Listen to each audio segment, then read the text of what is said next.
This is the tutorial for Chapter 4, Section 1, titled Ratios, Rates, and Unit Rates. And so let's take a look at the first problem that we'll end up seeing here, and it talks about how Eva can cycle 45 miles in 2.5 hours. What is her rate, R, in miles per hour? So whenever we see the word per, it typically means we're going to divide if we're trying to find out how many miles in an hour she can cycle. And so let's set up a fraction for that. So 45 miles per 2.5 hours. And so what we're going to end up doing is do a division problem. So we're going to divide 2 5/10 into 45. So as we do that, we got to move the decimal over and then do the same thing in the dividend. So that means adding a 0 and bringing the decimal point straight up. So as we do this, really we're doing 25 into 450. Well, 25 goes into 45 almost two times, only one time though. It would have been 25 or 2 times if this were 50, but it's only 45. So we do the subtraction, we got 20 left over. 25 does go into 200 evenly. Think of dollars. Well, it would take 8 quarters to make $2, so 18 is the number, and 8 times by 25 does equal 200. We have a remainder of 0. So there's our number. 18 miles per hour is our answer in this case. So the density is the weight per volume. So if we have a 500-pound container at 2,500 cubic meters, this is volume here. Whenever we're dealing with cubic units, we're dealing with volume. And so what we want to do is find the density of this container. So weight per volume, we take the weight, 500 pounds, and we divide it by the volume, which is 0.25 cubic meters. And so when we do this, what we're going to do is set up a division problem, 25 hundredths into 500. But as we do that, we've got to move the decimal 2 spaces. That means adding 2 extra zeros. And so we need to do 25 into 50,000.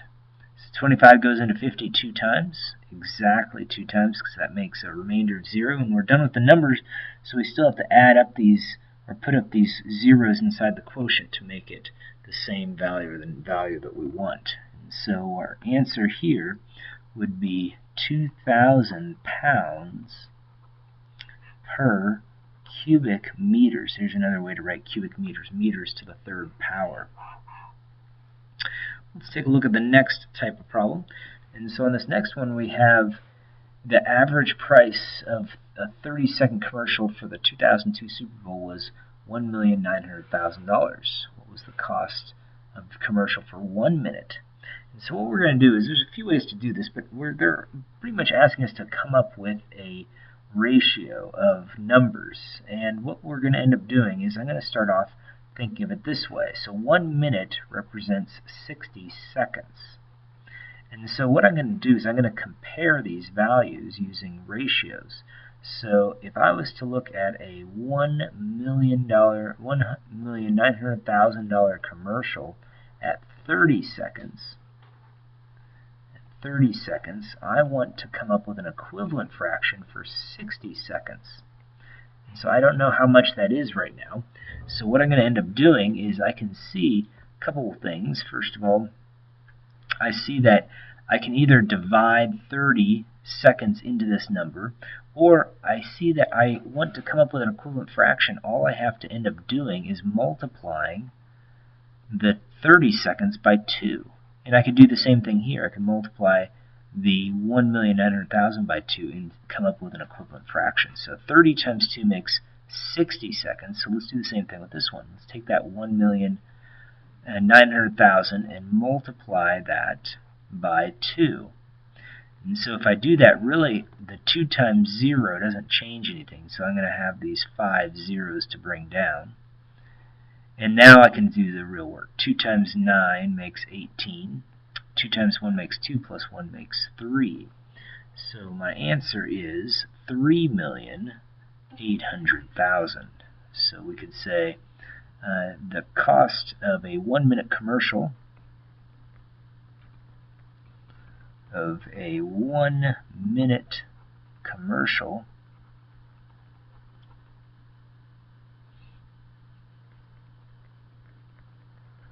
during the 2002 Super Bowl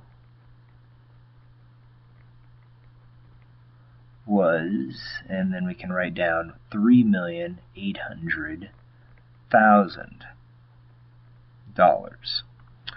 So which is the better buy they're asking for? And so we look at this and it says that we've got 1.8 pounds for $6.30.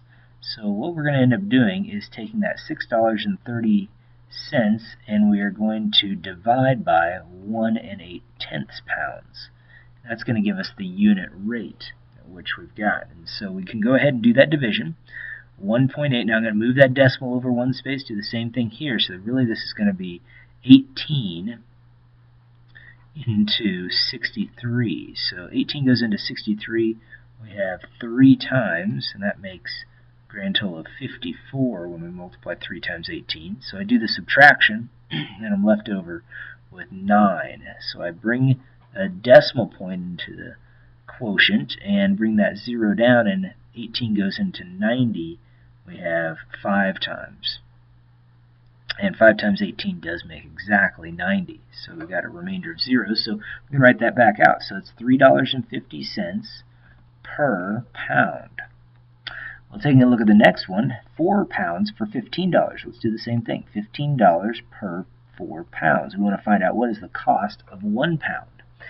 And so when we do this, we're dividing 4 into 15. Well, 4 goes into 15 3 times, with 3 left over. So we'll add that decimal point, bring the 0 down, and do 4 into 30 goes 7 times, and it makes 28. And I have a remainder of 2 now, so one more time there. And I end up with 4 into 20 going 5 times evenly, so I get a remainder of 0 finally. And so we can write that as $3.75 per pound. So the better buy is the one that's less expensive. So the one that's more expensive is the $3.75. $3.50 is less by 25 cents. So what we could say is the better buy is the one that costs $1. Well, that is, let's go ahead and change that real quick. That costs $6.30 for 1 8/10 pounds. And we'll say buy 25 cents per pound. So that is called a unit rate that we came up with. Unit rate gives us how much we have for 1 pound. Or over here, it was how much for 1 minute. We found out that 1 minute was $3,800,000. Or over back here, we had a unit rate of 18 miles per hour, or 2,000 pounds per cubic foot. So a unit rate represents the number a value over a unit of 1, and that's what we had there. So those are the types of problems you'll be seeing on tonight's homework. Good luck.